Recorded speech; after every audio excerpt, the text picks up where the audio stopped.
Ladies and gentlemen, have you ever sat in a room with no noise? No phone, no music, no one around. Just you. Did it scare you? Good. It means you're alive. It means you're about to meet someone you've been running from, yourself.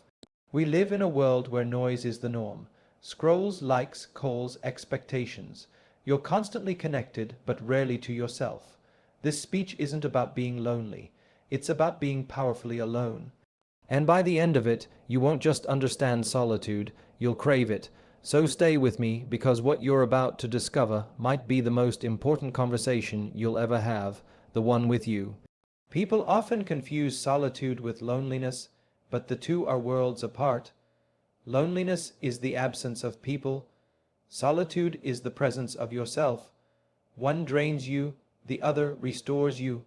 And in a world that constantly demands your attention, being alone has become something we fear, something we avoid at all costs. But what if I told you that being alone with yourself is one of the most powerful, transformative things you can do? We've been conditioned to think that being alone means something is wrong. You're sad, you're broken, you've been left behind. So we chase distractions, people, noise, screens, anything that can keep us from sitting quietly with our own thoughts. But here's the truth. Solitude is not the enemy. It's the doorway to self-mastery. When you are alone, you are no longer performing. You're not trying to please anyone. You're not adjusting yourself to fit in. You are just you. That's where authenticity lives, in the moments where no one is watching. It's in those moments that you come face to face with who you really are. The question is, are you ready to meet that person? Think about it. Most of us spend more time listening to other people's opinions than our own voice. We wake up, and the first thing we check is the world outside us, not our thoughts, not our feelings, not our energy. We're so used to being stimulated by the external that the internal starts to feel foreign. That's why when you finally sit down in silence, it can feel uncomfortable at first. But that discomfort, that's growth trying to happen. You don't grow in the noise, you grow in the quiet. In solitude, reflection happens. You begin to see patterns in your behavior. You start to notice your habits, your emotional triggers, your real desires. Without the pressure to perform, you become an observer of your own mind. And that awareness, that's where transformation begins. Here's the irony. We're all looking for strength and confidence from the world, compliments, achievements, validation, but the deepest confidence comes from knowing yourself. And to truly know yourself, you must spend time alone with yourself. Not just physically, but mentally, emotionally, honestly. That means turning down the volume of everything around you and paying attention to the voice within you. In solitude, you begin to understand what energizes you and what drains you. You stop confusing busyness with productivity. You realize that success is not about being everywhere, doing everything, pleasing everyone. It's about alignment. And alignment only comes when you have the space to listen to your inner compass. That space is solitude. You also stop running from pain, from fear, from the parts of yourself that you'd rather hide. Solitude doesn't let you escape, it invites you to confront, to sit with what hurts, to sit with what heals, to process what you've been through, to forgive yourself for what you've done or didn't do. This isn't weakness, it's the deepest kind of strength. It's the work that no one claps for, but it's the work that builds you. Some of the most powerful people in the world built their empires not in crowds, but in quiet, in discipline, in solitude. They dared to look within when everyone else was looking out. They didn't fear silence, they respected it. Because silence reveals truth, and truth is the beginning of power. So the next time you find yourself alone, don't rush to fill the space. Don't run to your phone or your next distraction. Sit with it. Let the silence speak. Let your thoughts rise. Let your feelings come forward. Let yourself be raw, real, and unfiltered, because when you learn to be alone with yourself, you are never truly alone. You are in the presence of the one person who will be with you for your entire life, and that relationship, that's the most important one you'll ever have. Every day, we wake up and are immediately pulled into a world of noise.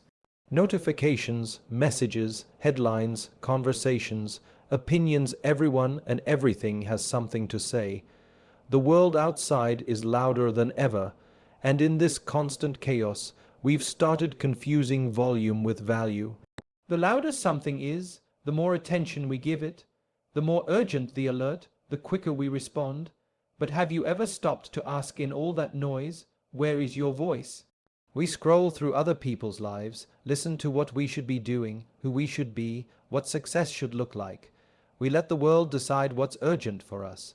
But underneath all that noise, there is a quiet voice, always there, waiting to be heard.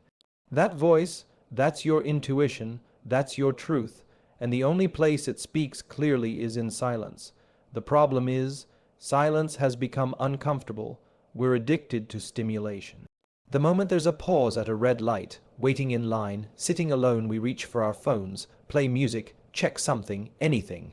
We don't give ourselves a single moment of stillness, and in doing that, we miss out on the most important conversations, the ones that happen within. Silence isn't empty, it's full of information, it's where clarity lives. When you shut out the noise, even for a few moments, you start to hear things differently. Not the voices of the world, but your own thoughts, your fears, your hopes. You start to notice what you've been avoiding, you hear your inner conflicts, you realize what's bothering you, what you're excited about, what you truly care about, but you can't hear any of that until you allow yourself to be quiet.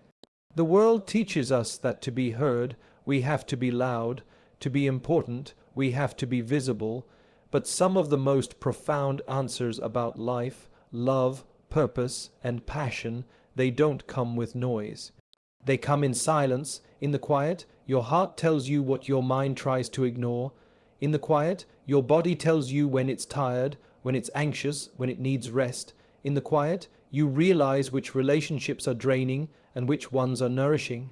In the quiet, you learn the difference between what you've been told you want and what you actually want.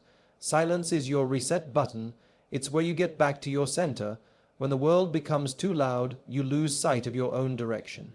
You start comparing, competing, copying, but when you step back, disconnect, and allow silence to do its work, you reconnect with something deeper. You remember that life is not a race, that you're allowed to move at your own pace, that your path doesn't need to look like anyone else's. Most of us spend our lives reacting. We hear something, we feel pressure, and we respond without thinking. But when you create silence, when you deliberately take time to be still, you stop reacting and start reflecting. You stop running and start understanding. That's when you begin to move with purpose, not pressure. The truth is, silence is not the absence of sound. It's the presence of space.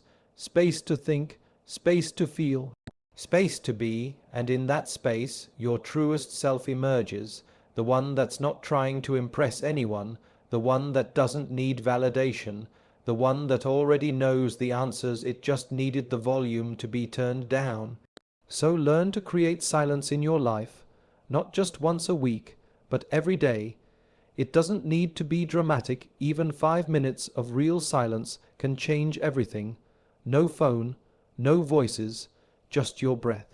Your thoughts, your presence. In that quiet, you'll find more clarity than any motivational speech, any productivity hack, any piece of advice, because the most powerful answers don't shout, they whisper. And they only come to those who are willing to listen. We often talk about growth, becoming better, stronger, more successful. We chase it like a destination, thinking it lives somewhere outside of us. We believe we'll find it in books, in mentors, in achievements, in the approval of others, but the truth is, real growth, the kind that transforms you, doesn't begin when someone teaches you something. It begins when you finally sit down and decide to learn about yourself, and that journey only starts when you're alone. Self-awareness isn't something you can download, outsource, or fake. It doesn't come from what people tell you about yourself. It comes from watching yourself, observing your thoughts, questioning your motives, noticing your reactions, and being radically honest about what you find. But in a world full of distractions, self-awareness has become rare.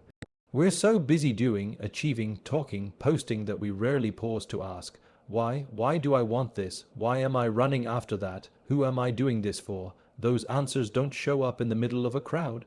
They don't arrive while you're chasing noise. They come in stillness, when you allow yourself to be alone, without masks, without pressure, without the need to perform. When you're alone, something subtle but powerful begins to happen. Your patterns start to surface. You start noticing how certain situations trigger certain emotions. You start to hear the stories you tell yourself, the ones that justify your fears, your insecurities, your delays. You start to ask questions like, why am I really afraid of failure? Why do I need people's validation to feel worthy? Why do I keep repeating the same mistakes? And slowly, as these questions unfold, you start peeling back the layers that life has piled on you. You begin to separate what you've been taught from what you actually believe. You realize that maybe your goals weren't even yours, maybe they were inherited from the world, your family, your peers. Maybe the version of success you've been chasing isn't aligned with your soul. That realization doesn't come from more input. It comes from conscious introspection, and that's only possible in solitude. Alone, you begin to see your contradictions. You begin to recognize how you present yourself to the world and compare it to how you actually feel. You notice the gap between your values and your actions. This is not easy, it's not comfortable, but it's necessary, because only when you see the truth can you start making real changes. That's what self-awareness is, the courage to see yourself clearly, even when it's painful, and the willingness to grow from that understanding. Without self-awareness, you're just reacting. You're driven by old habits, inherited beliefs, and emotional reflexes. But with self-awareness, you respond, you choose, you pause before reacting. You understand your triggers, your wounds, your strengths. You don't just live life, you start living intentionally, and that intention changes everything. Solitude is the mirror that doesn't lie. When no one else is around, you can't hide. You're forced to look at who you are, not who you pretend to be. And while that might feel overwhelming at first, it's actually a gift. Because once you truly see yourself, you become free, free to stop pretending, free to stop comparing, free to stop living a life that was never really yours, and that freedom, that's the foundation of real growth. It doesn't come with applause, it comes with awareness, with facing your shadow, but also your light, with acknowledging your flaws, but also your potential, and with the daily choice to be just a little more honest, a little more aligned, a little more you. So if you want to grow, not just look like you're growing, but really evolve, spend time with yourself, listen without judgment, observe without distraction, learn without fear, because the deeper you go within, the higher you can rise beyond. The real work begins, and from that sacred space, self-awareness blooms quietly, patiently, but powerfully. We often admire creativity as something magical, as if it appears suddenly, gifted to a chosen few in flashes of brilliance. But the truth is, creativity isn't magic. It's not random. It's a process, and more importantly, it's a state of mind, one that requires space, stillness, and silence. And that's why solitude is not just helpful for creativity, it's absolutely essential. When you are constantly surrounded by noise, other people's opinions, deadlines, messages, demands, your mind becomes reactive instead of imaginative. It stays busy managing the external instead of exploring the internal. Creativity doesn't survive in a crowded, overstimulated brain. It needs breathing room, it needs slowness, it needs moments of pause where there is nothing to do but wander through your own thoughts. Think back to the times when you had your most unexpected ideas, not while sitting in a meeting or scrolling your phone, but while taking a walk, staring out a window, or lying in bed at night. There's a reason for that. When you step away from the world and into solitude, your mind stops reacting and starts connecting. It begins to wander, to play, to dream, and in that gentle, open space, something new has room to appear, an idea, a vision, a solution, a piece of truth that didn't exist before. The greatest artists, inventors, thinkers, they all knew this. They weren't always inspired by external brilliance, but by internal silence. Solitude gave them access to a well of imagination untouched by distraction. When you're alone, you're not trying to impress anyone. You're not filtering yourself. You're not performing. And in that raw, unfiltered space, your imagination comes alive. Creativity is not about noise. It's about tuning in. It's about hearing the faint whispers of your own mind and turning them into something real. That's not something you can rush. It's not something you can force. It unfolds naturally, but only when you give it the time and space it deserves. That space is solitude. The modern world, however, is almost designed to kill creativity. You're expected to be constantly available, constantly producing, constantly connected, but that kind of constant stimulation shuts down your inner voice. It replaces reflection with reaction. In solitude, you begin to reverse that damage. You allow your mind to reset, to get bored even, and boredom is often the beginning of brilliance. Because when your mind finally runs out of distractions, it starts creating its own thoughts, its own stories, its own images. That's where innovation begins. Some of the most powerful breakthroughs don't happen during brainstorming sessions, they happen in the quiet moments afterward. When the pressure is gone, when you're alone with your thoughts, that's when ideas rise from the silence like seeds pushing through the soil. And like all living things, those ideas need space to grow. Being alone also allows you to listen to what you truly want to express. Creativity is deeply personal. It's your voice, your emotion, your vision trying to come to life. But if you're always surrounded by other voices, other expectations, it becomes harder to hear your own. Solitude strips that noise away. It helps you remember why you create, not for likes or approval, but for the pure act of expression. It reminds you that your mind has its own rhythm, its own language, and you'll only learn to speak it by spending time alone. That's why solitude is not isolation, it's incubation. It's the fertile ground where your best ideas take root, where you stop mimicking and start imagining, where you stop consuming and start creating. Whether you're writing, painting, building, solving, or dreaming, solitude isn't a luxury, it's a tool, it's a necessity, so protect it. Make space for it. Don't wait for inspiration to strike out of nowhere. Go meet it in the quiet, in the stillness, in the moments when it's just you and your thoughts.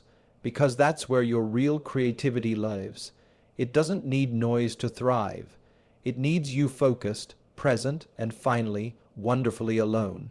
We live in a world that encourages emotional speed. Get over it. Move on. Stay busy. Don't dwell. So what do? We suppress. We distract. We cover our pain with productivity, our fear with smiles, our confusion with noise. But just because you avoid a feeling doesn't mean it disappears. It hides, it waits, and it builds, until one day it shows up in your body as tension, in your relationships as distance, in your decisions as hesitation. That's why solitude isn't just a luxury, it's a kind of emotional rescue. It gives you the space to finally feel what you've been running from.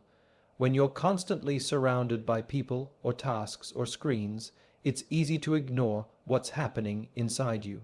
You don't have time to ask why you're irritated, why you suddenly feel empty, why a certain comment hurt more than it should have. But the moment you sit down in silence when no one is there to distract you, when it's just you and your breath, the truth starts to rise. Sometimes it creeps in gently, other times it hits like a wave. That anger you thought you buried, that sadness you've been laughing through, that anxiety you've been masking with busyness, it all surfaces. And while that may sound scary, it's actually a sign of healing, because you can't heal what you don't feel. Solitude isn't about making the pain go away. It's about facing it without flinching, without pretending it isn't there. In the silence, your emotions lose their disguises. You stop labeling them as weakness. You stop editing them to seem okay.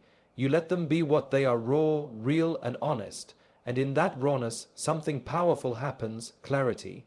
You start to understand why you feel what you feel. You see the patterns.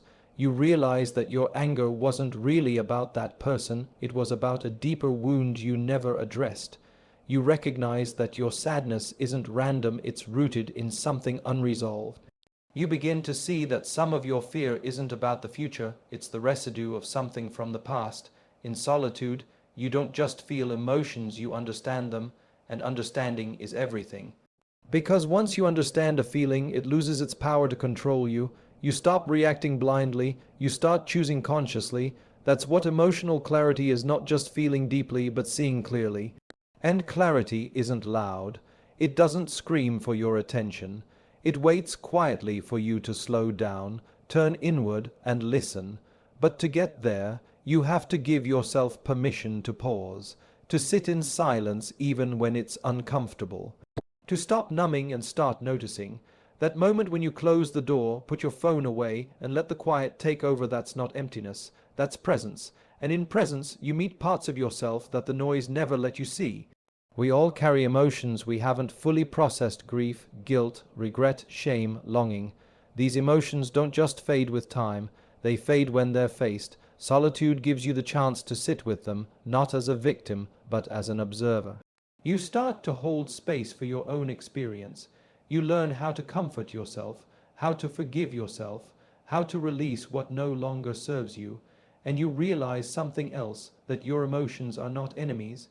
They're messengers. They come to tell you something is out of alignment, something needs attention, something inside you is asking to be seen, and when you listen, really listen, the message becomes clear. That's emotional intelligence. That's inner strength, and it's born not in the middle of the chaos, but in the stillness you've been avoiding. So let the silence hold you. Let the solitude guide you back to yourself. Stop fearing your feelings and start honoring them, because clarity doesn't come from avoiding what hurts. It comes from sitting with it, understanding it, and growing through it. Emotions don't overwhelm, they reveal. And with every revelation, you take one step closer to peace.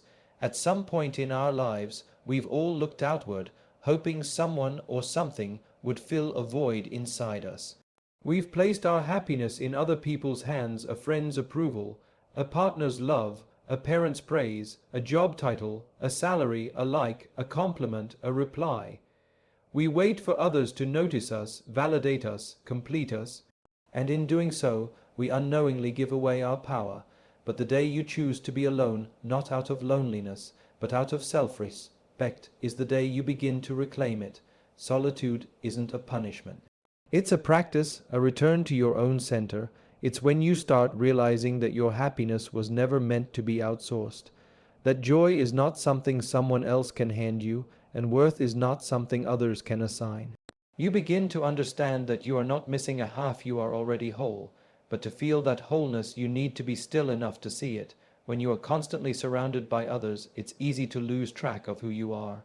You adapt, you please, you compromise, you absorb the moods, the energy, the expectations of everyone around you.